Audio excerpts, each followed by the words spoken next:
Wherever you go, whatever you do, throw a little at it. Omax, Vest and Briefs.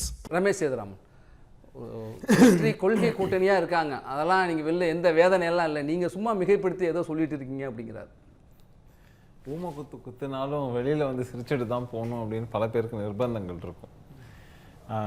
ஏன்னா இந்த ஒரு பக்கம் சொல்கிறது தோழமை சுட்டுதல். ஏன்னா வெளியில் எல்லாரும் கேள்வி கேட்பாங்க, ஏங்க ஒரு சமூகத்தை வந்து நீங்கள் வந்து சார்ந்து இருக்கீங்க, அவங்களுடைய ரெப்ரசன்டேட்டிவ்னு சொல்லிக்கிறீங்க, அந்த சமூகத்திற்கான தலைவர்கள்னு சொல்லிக்கிறீங்க, வாயை கூட திறக்காமல் இருக்கீங்கன்னா உடனே வந்து ஒரு தோழமை சுட்டுதல் அப்படின்னு சொல்லிட்டு அதோட விட்டுட்டு போயிடுவாங்க. ஏன்னா பூசி மழுப்பணும். அதே மாதிரி வேங்கை வயல் போன்ற விவகாரங்கள்லாம் வந்ததுன்னா 3 நாள் 4 நாள் கழித்து போய் அப்புறமா அந்த விவகாரத்தை வந்து அணுகுவது, இந்த மாதிரியாக எல்லாம் செய்கிறதெல்லாம் நம்ம பார்த்துருக்கோம். இது ஒரு பக்கம், அதை விட்டுருவோம், அதெல்லாம் பாலிட்டிக்ஸ். ஆனால் தேர்தல் இந்த குறிப்பாக வரும்போது ஒரு அதாவது என்ன சொல்லுவாங்க, எல்லாம் சொன்னால் மதவாத கூட்டணி அப்படின்னு சொல்லுவாங்க எதை, அதிமுக பாஜகவெல்லாம். ஆனால் இவங்க போய் பார்த்தீங்கன்னாக்க இஸ்லாமிய கட்சிகள் எல்லாம் வரணும், இஸ்லாமிய கட்சிகள் எல்லாம் எங்கள் கூட வரணும், இஸ்லாமிய கட்சிகள் எல்லாம் எங்கள் இது சிறுபான்மை மக்கள் எங்களுக்கு வாக்கு போடணும் அப்படின்வாங்க. அப்போ அது மதவாதம் கிடையாது. எதிர்த்தரப்புல ஜெனரலா இது பண்ணாலே அது மதவாதம் அப்படின்னு சொல்லிட்டு அரவணைத்து செல்றது தானே சார் தேவை, இயல்பு. சிறுபான்மையினரை அரவணைத்து நீங்கள் செல்லுங்கள், பிரச்சனை கிடையாது. ஆனா நீங்க மதவாதம்னு எதை சொல்றீங்கிற ஒரு கேள்வி இருக்கு. நான் என்ன கேட்குறேன், இஸ்லாமியர்களுக்காக இஸ்லாமியர்களால் நடத்தப்படுகின்ற இஸ்லாமிய கோட்பாட்டை அடிப்படையாக கொண்டு நடத்தக்கூடிய கட்சிகள் இருக்குன்னா அது மதவாத கட்சியா இல்லையா? ரொம்ப சிம்பிளான கேள்வி. இதுல வந்தாங்க அவங்க கிட்ட கேட்டா, நாங்கள் 5 எதிர்பார்த்தோம், 4 கொடுத்து விடுவார்கள் என்ற நம்பிக்கையில் இருந்தோம், கட்டாயம் 3 கிடைத்து விடும் என்று இருந்தோம், கடந்த முறை இந்த வாட்டி ஆனா 2 தான் என்று சொல்லிவிட்டார்கள், இருந்தாலும் எங்களுக்கு சந்தோஷம் அப்படின்னு சொன்னாங்கன்னா. இன்னொன்னு அடுத்தடுத்து வர்றவன் என்ன சொல்றாங்க அப்படின்னா, எங்களுக்கு எண்ணிக்கை ரொம்ப குறைவு தான், எங்களுக்கு திருப்தி இல்லை தான், ஆனால் பாஜகவை வீழ்த்த வேண்டும் என்பதற்காக நாங்கள் இதை ஏற்றுக்கிட்டோம். இல்ல அதுதான் சொல்றேன். இல்ல இது எந்த அளவுக்கு போயிருக்கு அப்படின்னாக்க அவங்களுக்கு வேற வழி கிடையாது. ஜஸ்டிஃபிகேஷன் ஏதோ ஒன்று கொடுத்தாலும் வேற போக்க இல்லைங்கும் போது கொடுத்ததை தான் வாங்கிக் கொள்ளணும். இன்னொரு முக்கியமான விஷயம் என்னன்னா, இன்னைக்கு தேமுதிக அங்கே போயிருக்கு, தேமுதிகவோட ஸ்ட்ரென்த் என்னங்கிறது தெரியும். விமு விபின்னு வைத்துக்கலாம். விஜயகாந்த் அவர்களுக்கு முன்பு, விஜயகாந்த் அவர்களுக்கு பின், மறைவுக்கு முன்பு, மறைவுக்கு முன்பு, மறைவுக்கு பின்பு அப்படின்னு நீங்க எடுத்தீங்கன்னாக்க இன்னைக்கு கடந்த 4-5 ஆண்டுகள்லேயே அதோடைய இது எப்படி வீழ்ச்சியை சந்தித்ததுங்கிறத பார்க்குறோம். இன்னைக்கு அதோடைய நிலைமை என்னங்கிறதையும் பார்க்குறோம். அப்படி இருக்கக்கூடிய சூழல்ல அதுக்கு நீங்கள் ஒரு பெரிய அளவில் வந்து நீங்கள் ஒரு நம்பர்ஸை கொடுத்தீங்கன்னா, என்னடா கொடுத்துட்டாங்களே அப்படின்னு பார்த்தாக்க யார்கிட்டேருந்து எடுத்தாங்கன்னு பார்த்தா இருக்கக்கூடிய கூட்டணிகளோட நம்பர்ஸ்லேருந்து தான் ஒன்றொன்னா எடுத்து கொடுக்கும்போது, அப்போ அவங்கள அகாமடேட் பண்ணுறோம் பேர் வழின்ட்டு மற்றவங்க எல்லாரையும் சொல்லும்போது இதில் உங்களுக்கு பல கட்சிகள் இருக்கு. ஒன்று சிறிய கட்சிகள்னு சொல்லலாம், அதாவது வந்து 2க்கும் மேற்பட்ட 3 சீட்டுகள் இந்த மாதிரி இருக்கக்கூடிய. ஒரு சிலது பார்த்தீங்கன்னா ஒரு நபர் கட்சிகள் அப்படிங்கிறது இருக்கும். ஒரு நபர் கட்சின்னு நான் சொல்லும்போது ஒரு சீட்டு தான் வாங்கிட்டு நிற்பாங்க, அந்த மாதிரியாக இருக்கும். ஸோ இன்னைக்கு அவங்களாம் என்ன யோசிக்க ஆரம்பிச்சிட்டாங்கன்னா, என்னடா ஒன்றுமே இல்லை, இதுக்கு 1/2% கூட இல்லை இன்னைக்கு அவங்களுடைய வாக்கு சதவீதம், அவங்களுக்கு தூக்கி இவ்வளோ சீட்டு கொடுக்குறாங்க, அப்போ நம்ம என்ன குறைஞ்சி போயிட்டோமா?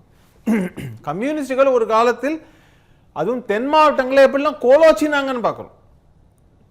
அவங்களோட ஸ்ட்ரென்த்து என்னன்னு பார்த்துருக்கோம். காரணம் என்னன்னா, கடுமையான உழைப்பு, தோழர்களுடைய அவங்களுடைய என்ன சொல்றது, தங்களுடைய வாழ்க்கையை எல்லாம் மக்களுக்காகவே அர்ப்பணித்தவர்கள், அவங்களுடைய வேலை அதுல. ஆனா அப்படி இருந்த கட்சி இன்னைக்கு அந்த கட்சிகள்லாம் என்ன ஆயிருக்குங்கிறது மிகப்பெரிய கேள்வி. அது இன்னொரு காரணம் என்னன்னா, அரசியலையும் சுத்தமா வியாபாரமாக்கி இன்னைக்கு எப்படின்னாக்க பணம் கொடுத்தால் வாக்குங்கிற ஒரு நிலைமைக்கு வரும்போது திமுக போன்ற கட்சிகளை அண்டி இருக்கும் நிலைமைக்கு கம்யூனிஸ்டுகள் தள்ளப்பட்டிருக்கிறார்கள் நீங்க பார்க்கணும்.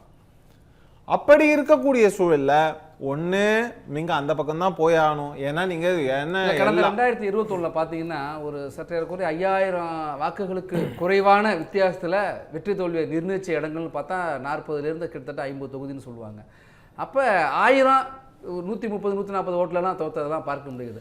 அப்போ 500 ஓட்டு கூட முக்கியம்தாங்கிறப்ப எல்லா கட்சிகளும் சேர்த்து வெற்றியை நோக்கி பயணிப்பதான ஒரு அரசியல் கட்சியினுடைய இல்ல அது நம்பர்ஸ்ன்றதுனால அவங்கள எல்லாரையும் திமுக சேர்த்துக்குது. ஆனா திமுக சேர்த்துக்கும் போது கூட அவங்களுக்கு என்னன்னா ஒரு பயத்தை காட்டுறது, அந்த கீரியும் பாம்பும் காட்டுற மாதிரி தான். பார்த்தீங்களா? அந்த மாதிரியாக ஸோ இப்படித்தான் இருக்குங்கிறது தான் நிதர்சனமான உண்மை. இப்போ இன்னைக்கு இருக்கக்கூடிய சூழல்ல அவங்களோட ஸ்ட்ரென்த் என்ன, வீக்னஸ் என்ன, திமுக அற்புதமா என்ன பண்ணியிருக்காங்கன்னா இருக்கக்கூடிய அத்தனை தங்கள் கூட இருக்கக்கூடிய அத்தனை கட்சியும் எப்படியெல்லாம் வீக் பண்ணணுமோ அதுக்கான விஷயத்த பண்ணியிருக்காங்க. அதனால தமிழக வாழ்வுரிமை கட்சியுடைய வேல்முருகன் அவர் கூட்டணியை விட்டு வெளில போனாலும் பிரச்சனை இல்லைன்னு நினைக்கிறாங்க. அவங்க போனா போட்டும் பார்த்துக்கலாம்.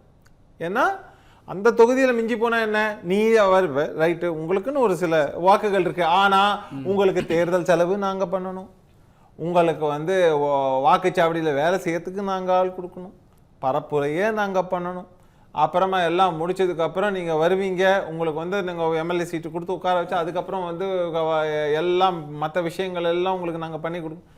தேவையே இல்லை. அதுக்கு எங்களோட மதிவாணன் ஒரு விஷயத்தை யோசிட்டாரு. அந்த கட்சிகள் தங்களுடைய சுயத்தை இழந்துட்டாங்க அப்படின்னு சொன்னாங்க. நீங்க அந்த கட்சிகளை பலகீனப்படுத்திட்டு திமுக அவங்க பலகீனப்படுத்தி இருக்காங்க, இவங்க சுயத்தை இழந்து வேற வழி இல்லை. அதுக்கு ஏன் அவங்க வந்து பலகீனப்பட்டாங்கன்னாக்க அவர்களே அண்டி சார் வந்து ரொம்ப ஒரு ஹார்ஷான வார்த்தையை சொன்னாரு. அவர் சொன்னதுல தப்பு இல்ல. காரணம் என்னன்னா இல்ல தோழமையோட இருக்கிறது. காரணம் என்னன்னா ஒரு பெரிய பவர்ஃபுல்லான கட்சி இந்த என்டிஏன்னு சொன்னா தமிழ்நாட்டில் வந்து பெரிதாக அந்த கூட்டணியை கட்டி அமைக்கக்கூடிய அதிமுகன்ற கட்சியவே நீங்க வந்து அடிமைகள் அப்படின்னு சொன்னீங்கன்னா, அப்படி சொல்பவர்கள் நீங்க திமுக சொன்னாங்க அதெல்லாம் விட்டுருவோம், ஆனா கூட இருக்கக்கூடிய கட்சிகள் சொன்னாங்க. இன்னைக்கு அவங்களுடைய நிலைமைங்கிறது சார் சொன்ன அந்த வார்த்தைக்கு சரியாகத்தானே இருக்குங்கிறத கேள்வி பேசலாம். ரமேஷ் சேதுராம், பாஜக அதிமுகவை தலைமை யாரு அப்படிங்கிறப்ப இன்னைக்கு கூட என்ன சொல்லியிருக்காங்கன்னா, இது வந்து அதிமுக தலைமையிலான கூட்டணி இல்லை, பாஜக தலைமையிலான கூட்டணி இவங்க சொல்ல வேண்டிய காரணம் என்ன? திமுகலேருந்து அந்த மாதிரி ஒன்று வருது. திமுகவில் சொல்லுவாங்க, அவங்களுக்கு சொல்றதுக்கு வேற ஒன்றும் கிடையாது, தெளிவாக தானே இருக்கு. தேசிய ஜனநாயக கூட்டணி, தேசிய அளவில் அதன் தலைமை பாஜக. அதனால தான் தேசிய தலைமையோட, ஏன்னா மாநிலத்துடைய தலைமை மட்டும் விவாதிப்பது இல்லைங்கிறதுனால தேசிய தலைமைங்கிறதுனால தான் நேராக எடப்பாடி அவர்கள் டெல்லிக்கு போறாரு. ஆனால் என்ன சொல்றாங்கன்னா, ஜெயலலிதா இருந்தப்பெல்லாம் வந்து எல்லாரும் இங்கே வந்து பேசுவாங்க, இவர் அங்கே போய் பேசுறாரு அப்படிங்கிறாங்க. ரைட்டு. அப்போ ராகுல் காந்தியை பார்க்கறதுக்கு கனிமொழி அவங்க போனாங்களா? இப்போ தானே கணக்கு. எங்கே போனாங்க? டெல்லிக்கு போனாங்களா இல்லை தேன்கனி கோட்டைக்கு போனாங்க? அந்த கட்சி தலைவர்கள்லாம் அறிவாளத்துல தான் வந்து பேசுறாங்க. ரைட்டு, அதெல்லாம் அப்படிதான் இருக்கும். மாநிலத்துல இங்க பேசுறாங்க, நீங்க மத்திய தலைமையை பத்தி பேசுறீங்களா மாநில தலைமை? இப்ப ராகுல் காந்தி வந்து இங்க பேசினாரா? என் கேள்வி தான். ராகுல் காந்தி தானே இறுதி முடிவு எடுக்கணுன்ற மாதிரி ஆச்சு. அப்போ ராகுல் காந்தி நேரா போய் அறிவாலயத்துல உட்காந்து பேசினாரா? அப்ப ஏன் நீங்க இந்த பக்கம் மட்டும் சொல்றீங்க? முதல்ல அதுவே தப்பு. ரெண்டாவது முக்கியமான விஷயம் நீங்க பார்க்க வேண்டியது, எல்லாத்தையும் எடுத்து பார்த்தீங்கன்னாக்க இங்க கூட்டணியில பிரச்சனைக்கு மேல பிரச்சனை அவங்களுக்கு இருக்கிறதுனால என்ன பண்றதுன்னு தெரியாம கையை பிசைஞ்சிட்டு உட்கார்ந்துருக்காங்கன்னு தான் பார்க்கணும் திமுக. ஆனா அதை நீங்க மனமாற்றி விடணும். அப்போ இப்படி எல்லாம் சொன்னாதான் உண்டு. எடப்பாடி போறார், டெல்லி போகிறார், டெல்லி போன பாருங்க, இவங்க வந்து எப்பயுமே வந்து அடிமையா இருப்பாங்க. தேசிய இதுல பாஜக தலைமை, மாநிலத்தை பொறுத்த வரைக்கும் இப்படி எடுத்துக்கலாமா? இப்ப இந்த ஆட்சியின் மீது அதிருப்தி நிறைய இருக்கு, கூட்டணி கட்சிக்குள்ளையும் குழப்பம் நிறைய இருக்கு, அதை திசை மாற்றத்திற்காக இந்த கூட்டணி மீது ஒரு குற்றச்சாட்டை அதை பேசுறாங்க, எதையானு சொல்லணுங்கிறதுனால இங்க சொல்றாங்கன்னு சொல்றேன். சரி ரமேஷ் சேதுராமன், நிறைவு கருத்து சுருக்கமா. இல்ல இப்போ என்ன அப்படின்னு நம்ம மொத்த இந்த தேர்தலையும் பற்றி பார்த்தோம் அப்படின்னாக்க ரொம்ப சிம்பிள் தான். திமுக தரப்புல அவங்க கிட்ட இருக்கிற பிரச்சனைகளை மூடி மறைக்கணும். அதை எப்படி மூடி மறைக்கிறதுங்கிறது தான் அவங்களுக்கு ப்ராப்ளம். அதனால எப்பவுமே வந்து மக்களை திசை திருப்பணும். நீங்க வந்து பொங்கலுக்கு ஏன் நீங்க வந்து மக்களுக்கு வந்து பணம் கொடுக்கலான்னு கேட்டீங்கன்னா உடனே வந்து கவர்னர் அங்க பேசிட்டா இருப்பாருங்க, கவர்னர் அச்சுன்னு தும்பிட்டா இருப்பாருங்க, இல்லைன்னா கவர்னர் இதே சொல்லிட்டா இருப்பாருங்கன்னு சொல்ற திசை மாத்துறது இருக்கு இல்லையா? இந்த மாதிரி இங்க ஏதான கேள்வி கேட்டால் உடனே அதிமுக தரப்புல பத்தீங்களா அங்க வந்து இன்னும் சீட் ஃபைனலைஸ் பண்ணல, இதை சொல்றது வரிசையா ஏதானு சொல்லிட்டே போவோம். நன்றி. இப்படித்தான் அது தொடர்ந்து நடக்கும். திசை திருப்பு அரசியலே தொடர்றாங்கிறீங்க.